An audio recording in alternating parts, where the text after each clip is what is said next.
calling what Cory Booker is doing on the floor performative, you fundamentally misunderstand politics. With his anti-Trump rant for the last 21 hours. 21 hours ranting about Trump. To accomplish what exactly? Performative, it's performative, it's performative, it's performative. You perform for 24 hours. Anything. Perform it for 24 hours. Definitely hurting a little bit, but I'm feeling strong in spirit and grateful to so many people who allowed me to tell their stories on the Senate floor. Hey guys, it's Blahzaye, and today we're going to be talking about how Cory Booker was essentially trying to make weight for a UFC fight, but this fight was absolutely different. He was trying to fight the institutional justice that he sees. Some people were saying that it was just a performative act and that the Democrats are clueless. A lot of the Democratic constituents were saying that the Democrats needed to step up and do something. This was him doing that. If you guys like the video, you know what to do. Hit the button, comment down below, because I do want to have these conversations with you. And if you like what you see, subscribe for more so we can all learn together and grow as a community. Let's get into it. Hey, real quick, if you cheered on what Al Green did at the State of the Union, but are now calling what Cory Booker is doing on the floor performative,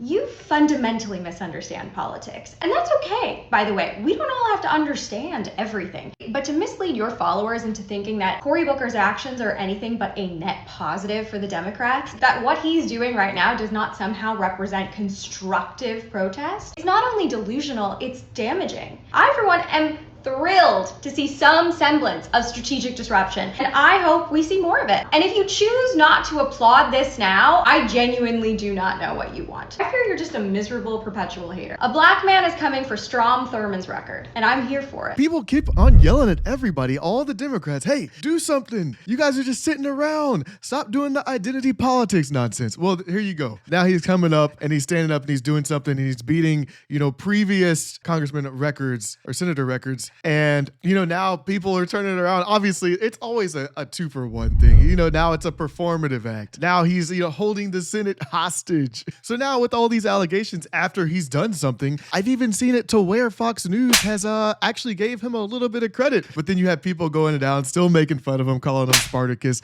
which is actually slightly fitting. He is in the arena, right?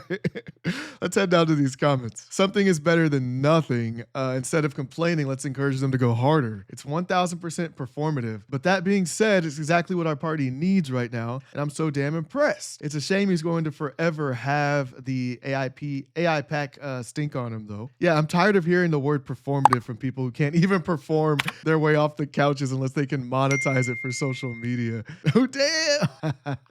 Cory had plenty of time to address more on Palestine, in my opinion. But Sanders is trying to stop funding to Israel this week as well. So Dems could win this week for sure. So yeah, we're seeing a lot of changes happening. Everything's growing, and it's just because of that growing sentiment that you're getting from the right of all the things that are changing. Everything's being shaken up, and it's just like stuff like this, that major movements like this that are causing people to reconsider their positions. It's getting absolutely insane. Next video. So this is what I mean when I say the Democrats are clueless and they need to get their shit together. Senator Cory Booker has been on the floor of the Senate with his anti-Trump rant for the last 21 hours. 21 hours ranting about Trump. To accomplish what exactly? What will that do? Let's say you keep going, you're ranting for 24 hours. What does that accomplish? Does it affect anything? No. Change anything? No. Why don't you put that much effort into throwing up some roadblocks every time Trump rolls out another lunatic idea? But no, stay up there and rant for 24 hours. That's productive. This guy was wrong. He ranted for 25 hours. No, but I think it's good. Like, he's saying like, oh, you should go put up roadblocks for Trump when Trump tries to propose something. Okay, yeah, cool. We can do that and we could do this. Why not both?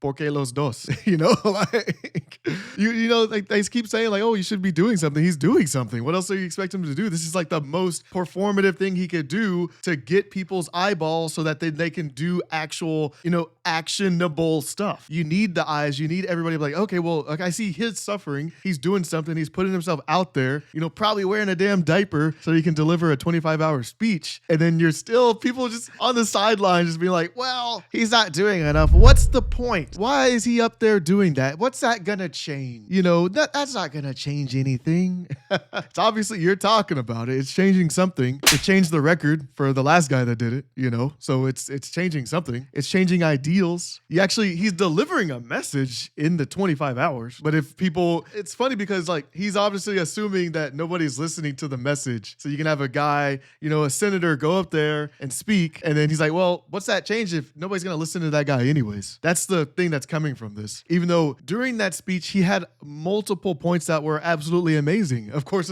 over the 25 hours, it's hard to stay tuned, but you know, that wasn't just a full-on fluff speech for all that whole time, you know? Let's go to the comments. At least he's standing up and saying something. No one else is doing anything. It's like, actually, Cory is blocking any other moronic GOP bills during this time. This guy's like, so it's a filibuster, pretty much. And like, at least he's doing something. There was 70,000 people watching his live stream at one point. That's 70,000 people who may be inspired to take action. That's nothing. He's trying to inspire and motivate and spark some action from the Republicans who are letting Trump bulldoze with his anti-democracy overreach. Womp womp. He's making a point. He's saying this dude's making a point. Anything is better than just sitting down and saying nothing. At least he's ranting. He stood up. I respect him for doing so. So even everybody on this guy's, you know, page is like, hey, he's doing something. Like it's just it's universally respectable of the feat that Cory accomplished. So to sit here on the sidelines and be like, well, what's the point of that? He didn't really do anything. It's completely asinine. Next video. He was filibustering for as long as he's on March 31st at 7 p.m. Eastern Standard Time. Senator Cory Booker took to the Senate floor to disrupt normal business, something that he and I and many of you believe the Trump administration has been doing since they took office. He's doing this in protest. He was filibustering for as long as he's physically able. He's not allowed to leave to get something to eat. He's not allowed to eat at the podium. He's not allowed to leave to go to the bathroom. So as long as he's able to stand there, he could stand there. I recorded this video just a few moments ago. The debt payments alone to service the debt are going to be bigger than any of the programs we think we should be investing in, like science research or education or affordable child care or lowering prescription drug costs or expanding the child tax credit. Things that we know if we invest in, we'll get some returns. But no, what they're investing in is bigger tax cuts for the wealthiest. That was at almost 6 p.m. Eastern Standard Time. He's been there over 23 hours. He's going on 24 hours as I record. And this is something I want to point out. He's streaming live on TikTok, on Instagram, on YouTube, I think on X. This is just the TikTok stream, okay? 65,000 viewers currently and coming up on a 200 million likes. People are seeing what's going on and they're acknowledging it. Even the press is reluctantly covering it. You all wanted our elected officials to do something, anything. He's doing it. I'm going to tag him wherever I post this. Support him. Go watch the live. For as long as he's able to stand there, he will do so. Yeah, so this guy's exactly right. We wanted the Democratic officials to do something, anything. I think even from the Republican side, the MAGA side, you want the Democrats to go and sit and do something. Everybody's always complaining about our elected officials. And now he's going up and doing something. Say that it is performative. Let's just give that to him. It's fully performative. I would have to say that this is one of the most successful performative things that one of our elected officials has done, especially recently. Bernie Sanders also going on the road. You know, he had 30,000 people in the crowd as well for the Fight Oligarchy tour. This 200 million likes. I think they got 400 million likes in total. And you know this is being seen around the world, internationally. Absolutely insane. So yeah, we'll just call it a successful performative campaign from one of the democratically elected officials in the Senate. We can just call it that. Let's go to the comments. Cory Booker was more coherent and well-spoken after 25 hours than Donald is after 25 seconds. The world was watching and cheering him on. The world was definitely. Yeah, he just finished. So yeah, 400 million likes. 400 million likes, guys. Absolutely insane. And even like other, like Fox News picked it up. You know, like they're competing. And I was going through their article and nothing negative, like not really like completely detrimental or like completely false or anything. It's just respectable, a respectable act that transgressed. I mean, you can't really talk that much about it. 25 hours, 5 minutes, and over 400 million likes on a stream. We watched history being made today. So proud of him. And he would make a great president. He loves democracy. And every other Democrat should be lined up right behind him to do the exact same thing when he drops. One person making a statement is not enough with these people. That's the other thing, guys. Put it down in the comments below. Do you think that other Democrats are going to follow up? And I think, I'm going to put mine now. I think that AOC sees this, and if she's with it, she goes for a 26-hour, a 26-hour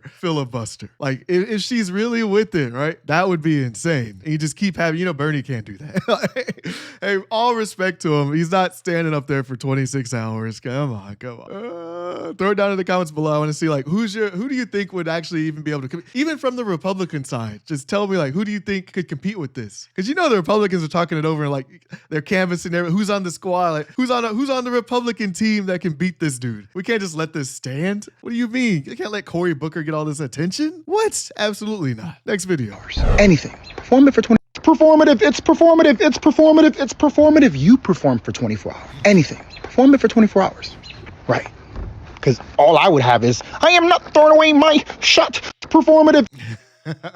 But this is all that we're seeing right now. It's just, it's so performative. It's so performative. What do you call Trump? When Trump goes out on stage and does his thing, everybody knows that that's all performative, especially when, all the stuff that's been promised is not culminating. Now I know we got to give him some more time. We should probably just give him the first year and then see if all the stuff that he was talking about, resolves itself. Because right now everything's going down. The markets are going down. The tariffs are destroying the economy right now. But there may be still a 4D chess plan that nobody's seeing. There may be a master plan that we're I'm too stupid. I don't know. I can't calculate Trump's massive, insane plan that's gonna, get all these dollars in and then replace the income tax. I'm just not smart enough to put that together. Neither is all the tenured professor economics guys that are also saying that maybe these tariffs aren't such a great idea, but maybe they don't know either, and Trump's just like a genius. I don't know. I do think that we should just give him a little bit more time and see. I mean, we already have to give him more time. Let's be honest. Next video. Generous society to care for me. Millions of others join me there. What kind of man is in our White House that makes fun of the disabled? Parkinson's disease is a degenerative brain disease that progresses over time. Sorry, I'm thinking about my dad. It is unrelenting and affects motor and nerve processes. Loss of benefits will have a direct and daily effect on me and my family. I will need medication every single day of my life, and I will need the security of a generous society to care for me. Millions of others join me there. Please, Senator Booker, please protect my Social Security. I just thank God that my mom had the resources to take care of my dad, and I watched that degenerative disease take from his life for 20 years and how much it cost. I know so many Americans who live in fear every day that one little thing will happen to them that will destabilize their financial well-being, and now those millions of Americans, because of a president and a man named Musk, are driving fear into them. They have a president that talks down to them, that lies about the services that they rely on. What is this? It is not normal. How can the most powerful people in our land not comfort others, not tell them they have nothing to fear but fear itself, not tell them to have malice towards none, but have charity towards all? What kind of man is in our... Yeah, guys, so as you can see here, Senator Cory Booker was just going insane on that during his speech. It was 25 hours. It wasn't all filler, guys. He was delivering an actual great coherent message that everybody should be hearing and listening to. Honestly, we need a freaking highlights version, because nobody's gonna watch the full deal. Well, you just need a little highlights version of it. Let's go to the comments. Empathy is not a weakness. Let's go, Booker. Black people saving America again. He broke the record and spoke for over 25 hours. Make this man president. What do you guys think? Throw it down in the comments. Do you think if he's gonna have to need some more moves and obviously more petitioning to actually have a serious run in 2028? But what do you guys think? You let me know down below and we'll have that conversation. What kind of man are you? I bet you want to play one in the WNBA. Okay. Somebody said I literally cried twice during this filibuster. Insane. Did nothing. He froze Congress for over 24 hours. What do you mean he did nothing? He moved people who have become numb and is small, but it does not do nothing. And what did that accomplish? A one-day holdup? Seems like he wasted more of our tax dollars as it cost the taxpayers $5 million every time they meet. Yeah, drop in the bucket compared to the waste this caused by this administration. Throw it down in the comments if you haven't already. What do you think? Did Cory Booker waste people's time, or did he achieve something great? Throw it down in the comments. I think he achieved something great. We're all talking about it, and it's all talking about the initiatives that need to be taking place to get our country moving forward. That's the whole thing. And if we're all talking about it and we're all doing it and people are actually trying to take action to make major stances, I think that's doing something. Put it down in the comments if you disagree so we can have that conversation. Next video. Senator, how are you? I'm Definitely hurting a little bit, but I'm feeling strong in spirit and grateful to so many people who allowed me to tell their stories on the Senate floor and who were there for me, from the parliamentary staff to my colleagues. It was a long 25 hours, but I'm feeling a lot of gratitude. Staying up 25 hours for any reason is a trying thing physically.